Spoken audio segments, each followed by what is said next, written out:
Good afternoon, everyone, and welcome to EFEE in Krakow, Poland. So we are live now having our webinar on a very important topic.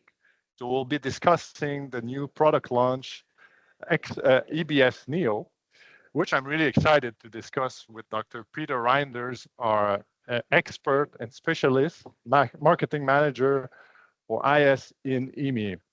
My name is Eric Dumresk, and I'm the area business manager for West Europe. And we'll discuss today a very important subject that drives a more safer industry and more sustainable industries as well.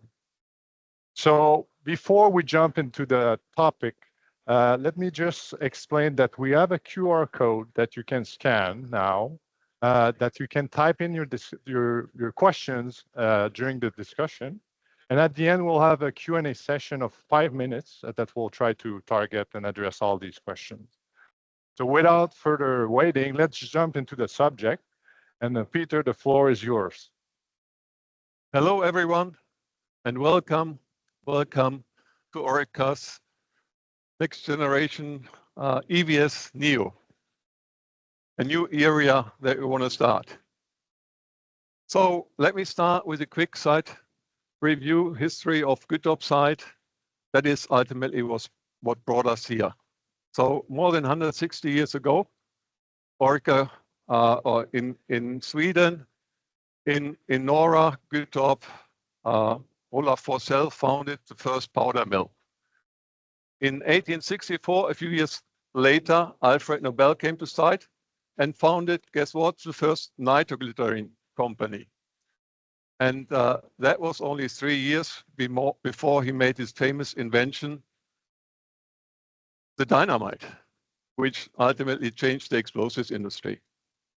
Over the coming years, a few name changes. The Norra powder mill changed its name to GitOps Explosives. And then in 1915, nitroglycerin company bought the GitOps Explosives business under one name, which then in 1965 became Nitro Nobel. It was then in 1973 that a groundbreaking invention was made in GitOps site. The shock tube was invented. And as we all know, that was basis for all the non-electric blasting systems that conquered the world in a very short period of time after the inventions. So in 1993, another significant milestone was achieved in GitOps. The first non-primary explosive detonators were produced and commercialized. The NPET technology doesn't require any primary explosives. NPET detonators also have safety benefit in terms of handling because it has a unique resistance to shock and impact. And also these benefits apply to the application. It's safer and also during transport and storage. In 2006 then, Orica acquired the business from Dyno Nobel. And then in 2023, so 2 years ago on the last EFEE conference, Orica announced the world's first completely lead-free non-electric initiation system, XL Neo. So XL Neo marked the beginning of Orica's transition to a completely lead-free initiation system. And this brings us here today, 2025, and we're really proud to present the completely lead-free electronic blasting system, EBS Neo. This year, 2025, it's also another anniversary to be celebrated. We've got 25 years of Orica's electronic blasting system. In 2000, as some of you may remember, Orica launched i-kon to the world market. i-kon, a fully programmable detonator in 1 millisecond steps, two-way communication, full testability, a true revolution to the mining industry. i-kon soon became known for its safety, reliability, and also the precision. and unlocked endless possibilities for our customers, for the industry. And those have driven productivity improvements and better environmental compliance with respect to vibration and air blast around the world. In the course of the time, Orica invested into that technology, and we launched Unitronic, eDev, OSIze, and also in 2017, the first completely wireless electronic blasting system, WebGen. So it's in the proud legacy of all our electronic blasting systems that today we are introducing a completely lead-free electronic detonator. The completely lead-free electronic detonator range, called EBS Neo, combines the performance benefits of our classic electronic blasting systems and at the same time with the safety benefits of the NPET technology and also with the environmental benefits of a product that doesn't have any lead. So by eliminating lead from the product life cycle, we are contributing to protect people from a harmful substance. We protect the communities and our environment. Oh, Peter, very good introduction, and thanks for sharing the timeline, the history behind it. So can you just explain a bit more in details why we are removing lead from our detonators and what are the main risks of lead in the industry? Yeah, sure. Let me try to explain that a bit more. So lead, as we all know, is a very toxic substance. It's harmful to people's health and the environment. We all know that. But in what way is lead harmful? So it's a very toxic substance to aquatic life. It's carcinogenic. It's harmful to fertility, harmful to the nervous system, just to name a few of the negative impacts to human health. In what way are we exposed to it? We are exposed to it through the food chain, and also through drinking water, and possibly also through inhalation. So lead has been classified by the European Chemicals Agency under the REACH regulation as a substance of very high concern, which means that whenever possible, it should be replaced by a safer alternative. And that is what we are presenting today. And when we look back in history, and you see a couple of examples on the slide, substitution of harmful substances have happened. And in particular, when you look at lead, there's a number of examples where the industry has found safer alternatives. And that's what we are doing today. We are presenting the first completely lead-free detonator. And it's kind of starting an inevitable change. Once you have got a safer product defined that works, the industry moves along. And within a certain period of time, the old harmful substances will disappear from the market. And when we eliminate now lead from the products, we are supporting our sustainability commitment for protecting people, caring for the environment, innovating responsibly, and also supporting the communities. Yeah, very good. Well explained. For me, it's loud and clear. It's aligned with our strategy of a more sustainable industry. So, Peter, before we jump in really into the EBS Neo technology, can you just summarize a little bit more about the traditional EBS, how it works? Yeah, sure. You see a principal drawing of a traditional electronic detonator with all the main construction elements. When you look at it, you see the shell, that is a key element for the dynamic shock resistance. You've got the base charge with the primary explosive, and you also have at the other end the plug and the wire that's coming into the detonator, and connected to the incoming wire is the printed circuit board with the safety structures like the incoming resistors, the spark gaps, and the ground air spin. And then also other electronic components like the capacitor that stores the energy for firing, the chip, if you like, the brain of the detonator, and connected to that, we've got the fuse set. So the minute the fuse set is fired, it will set off the lead acid, and that in turn kicks off the base charge, and that in turn the surrounding explosives. So that is the traditional detonator as we see it today. Okay. So now let's deep dive into the EBS Neo technology. So now what's different? Can you highlight the main difference here? Sure. Let's have a look here. If you look at it, you see that the principal construction elements remain the same, except for one detail.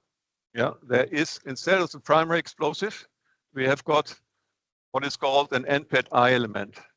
That is kind of the replacement for the primary explosives. That NPET-I element obviously is known from our non-electric detonators, EFEE Neo, and we've used that technology with more than 700 million detonators globally and within Europe. The other components that you see must be obviously lead-free for a detonator that is lead-free. So the fuse head and the board also needs to be lead-free. One other difference you may have noticed is the detonator, the shell length is a bit longer than what we used from the traditional detonator. It's 94 millimeter compared to the 89 millimeters from the traditional detonator. So 5 millimeters longer. And that is because the I element needs some space. Okay, okay, good. And any other difference that we should highlight here? Yes, there's probably two things I would like to highlight. If you look at the I element, and probably need to explain that a bit more, the I element is like a confinement element into which we have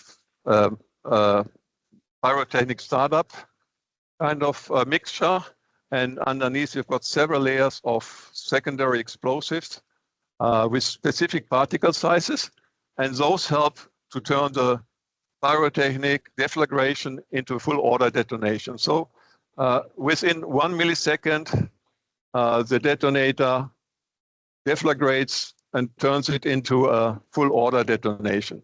So compared to the traditional detonator, we've got about a 1 millisecond time difference between the lead acid and the NPET element. The other difference you may have noticed is the reference detonator 4. The output of the detonator is slightly increased compared to the standard detonator. The standard detonator has a reference detonator number 3 according to the European norm, and this one just has a little bit more energy to kick off the surrounding explosives. Okay, good. So I'm pretty sure some users attending the session now are asking, is there any change on the field, right? Loading on the bench or on an underground stope requires with this product, or is it the same? Well, you see, I mean, the electronics with all the safety structures, the features, the chip, it's all the same. So the characteristics defined by the electronics are the same. So no change there. And that also means we can use the exact same control equipment with the known features. So the transition for the customers will be very smooth and easy. Nothing really to think about. So you can change from one day to the other without any specific training. Okay, so same control box, same logger. Good. Yeah, okay, absolutely. Thanks, Peter. Now, what product will be transitioned to that new product range, EBS Neo? What specific product? Yes, so the first product that we will transition to in late 2025, so late this year, is eDev Neo. eDev Neo is CE certified through the German notified body. That means that all the tests that are required for electronic detonators according to the European norm have been passed. eDev really is our product for civil tunneling and mine development. So as such, eDev Neo has exactly the same system characteristic as our current system. So no further change. That brings us to the second product in line, Unitronic Neo. We intend to transition to it in early 2026. And like eDev Neo, Unitronic Neo is CE certified to the German notified body. Unitronic is our product for coring construction and also for smaller surface mines. And again, the system specifications are exactly the same that you know from our current offering. That brings us to the last product line. It's i-kon 3 Neo, and we also transitioned to it in 2026. i-kon as well is CE certified through the German notified body. i-kon is and will be our premium electronic blasting system designed for the large blast and complex blast in surface and underground operations, and also offers the user-friendly platform for central firing through our ORB system. i-kon again has the same system specifications, so it's got the longest delay times with up to 30 seconds. Nothing changes there. And if you wish, you can fire more than 20,000 detonators in a single blast. So everything stays the same there. Okay, good. So if I understand right, starting end of 25, during calendar 26, we should transition all products. So eDev, Unitronic, and i-kon to the Neo. Yes. Okay, good. So to summarize a bit our discussion here, could you please elaborate on the main benefits of this product category? Yeah, sure. Let me try to summarize here. The benefits that we see in manufacturing are related to the NPET technology. NPET, as we said, removes the primary explosive from the product. So by definition, if you don't need to work with the primary explosive, the process becomes a lot safer in manufacturing. So that's obviously a big benefit in manufacturing. And secondly, obviously, because the product is now completely lead-free, we don't expose our people to lead or lead components, so that reduces the health risk for people working in the plant. If we look at the application, we said before, the customers get the same safety, reliability, and also precision. So exactly what they're used to, if you like. But with the added benefit that now the detonator, the i-kon Neos or the EBS Neo are all a bit stronger from the output. So that gives you some extra safety whenever you need to initiate something in, let's say, difficult conditions. When we look at the environment, obviously, we are now talking a completely lead-free product. So that means we don't really emit any lead or lead oxides during blasting to the environment because we don't release it. It's not accumulating in the environment. So that is a big plus, obviously. And we've tried to quantify that and conservatively assessed how much lead we are saving the environment, if you like. And if you look at our detonators, we are talking about 1 kilogram of lead that we are removing by every 10,000 detonators. Now, 1 kilogram doesn't sound a lot, but you need to have in mind lead is a very toxic substance. So you don't need a lot of a very toxic substance to be meaningful. So it's still significant. You may also think in terms of you save per detonator 100 milligram of a very toxic substance. So if you break it down by that. The other obviously advantage is that our lead-free detonator range EBS Neo will not have any substance of very high concern. And that means wherever possible, it should be replaced by safer alternatives. So in other words, the use of detonators with the substance of very high concern should be avoided wherever possible.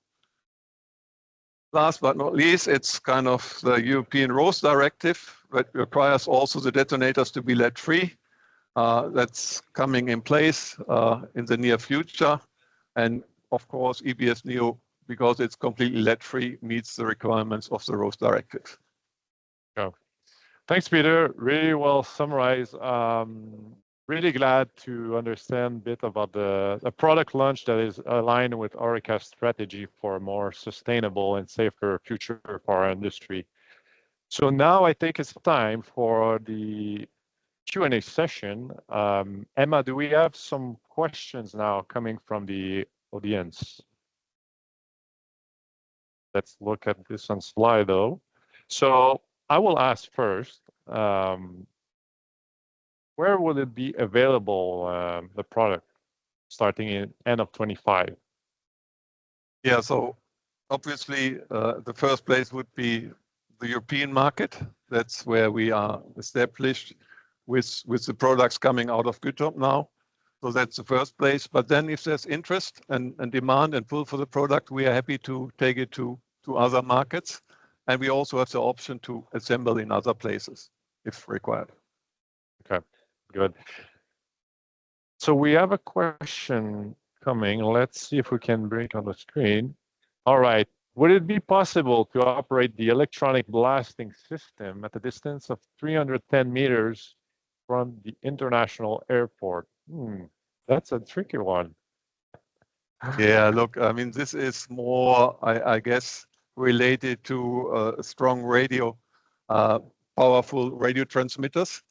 And I guess on a high level, Orica's electronic detonators have been exposed to 400 volts per meter. That's really not healthy for you to be there. And there wasn't any problem with the communication or with the detonator. So no unintended initiation.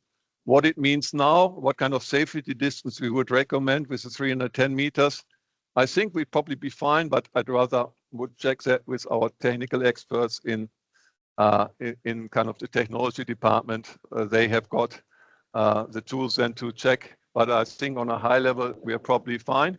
As long as the field strength is, let's say, under 100 volts per meter, there shouldn't be any functional or risk related to the field strength. All right. Another one coming here. Can you have mixed blast with Neo and standard EBS? That's a good one. Yeah, and like I said, ultimately you can mix without any issues. I've explained before that the end pad element, that it takes about 1 millisecond from getting the fuse set signal to the full order detonation of the base charge. So that compared to the traditional data is 1 millisecond longer. So if you wish in the transition and you want to mix and you want to make up for that, you can even program the 1 millisecond step into kind of the blast design if you cannot take kind of that 1 millisecond. But I guess most quarry operations, I know it shouldn't really matter, but you could even make up for that.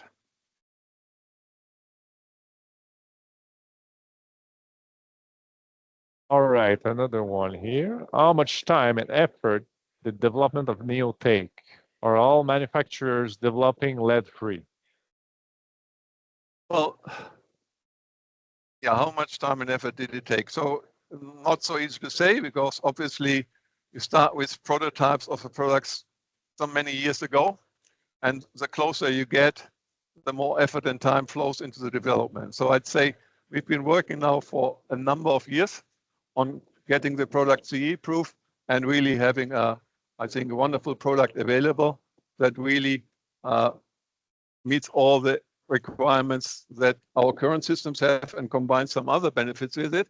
So yeah, it was a big effort, a lot of money, time, resources, and yeah, it was many years to get there. Are all manufacturers developing lead-free?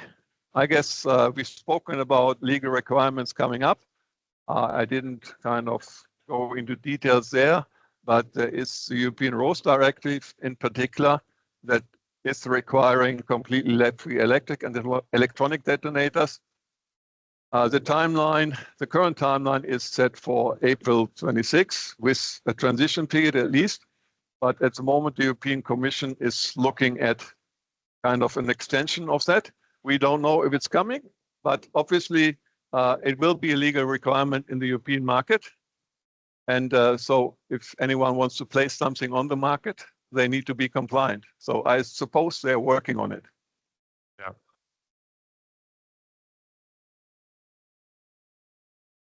All right. Can you tell us more about how the end-pad element is different to leadazite? Yeah, of course. So leadazite obviously is a primary explosive. So by definition, it's very sensitive. So really difficult to handle and dangerous to handle. So that is a primary explosive. The end-pad element only makes use of pyrotechnic mixture. And what we call the secondary explosives or high explosives. And high explosives are much more difficult to initiate. So when you work with high explosive, the risk in manufacturing is much reduced because just they are not as sensitive. So that also means NPET has some practical benefits. I touched on it. That means NPET technology is extremely robust against shock and impact.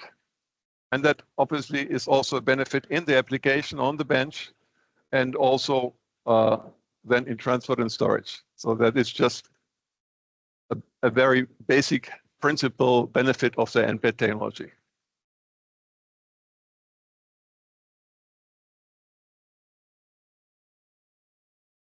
Next one, are there any restrictions for Neo in specific applications? Well, when we talk about quarry and construction, mine development, and typical i-kon applications, there wouldn't be any restrictions.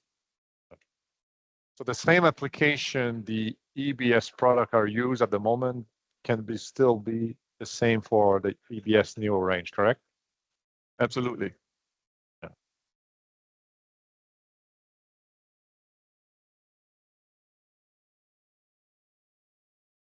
Please explain further the difference between depth number 3 and depth number 4, or period 3, period 4. Are they repeated? Yeah, so in the European norm, when you try to classify the output energy from detonators, there is what they call reference detonator. So there's different sizes of reference detonators. So number 3, for example, would have a base charge of 600 milligram nitropenta, and a reference that number 4 has 800 milligrams of nitropenta. So typically our detonators are close to the number 4, but they never match the output of the detonator, the reference detonator that is 800 milligrams of nitropenta. Now, with the new design of EBS Neo, we are getting above that hurdle. So the output of EBS Neo is now comparable to a reference data number 4, which means we've got some more energy to set off the surrounding explosives. Okay.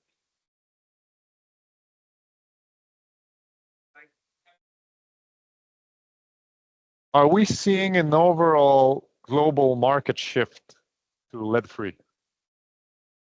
I guess it's early days to say so, but I mean, those industry changes, they all start with standards. Yeah, there's with companies like us that really are committed to driving sustainable solutions, but often it's the regulation that drives the kickoff. Yeah, so now we are offering it to the market here in Europe, and it will become a legal requirement in a number of years latest. And of course, I mean, the technology is available.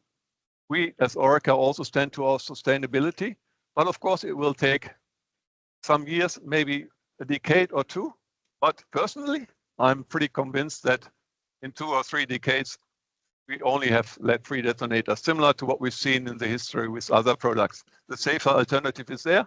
Yeah, so the industry will change, absolutely. And our customers, they also want more sustainable products. So yeah, very much so.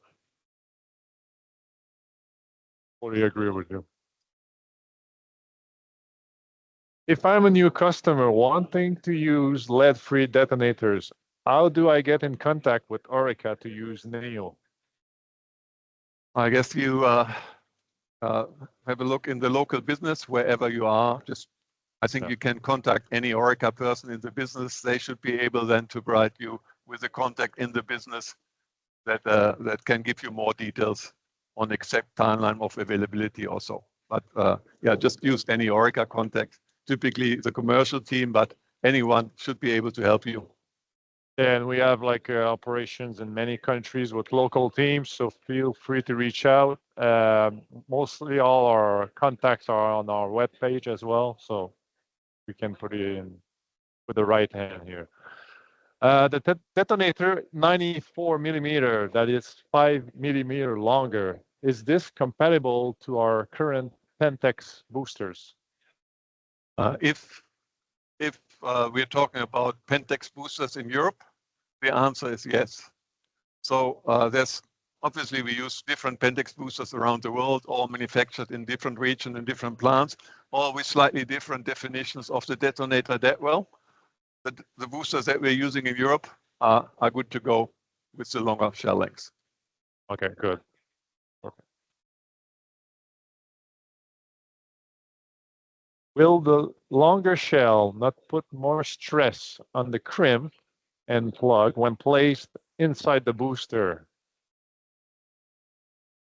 Well, I mean, I guess I'm not really sure. I mean, of course, it's a bit of a different design.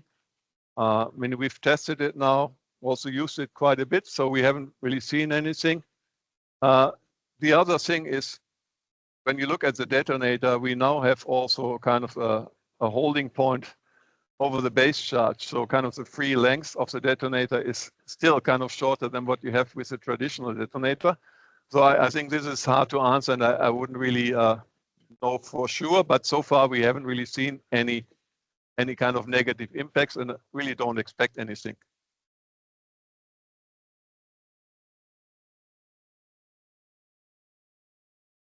Will the EBS Neo have any problems when submerged underwater?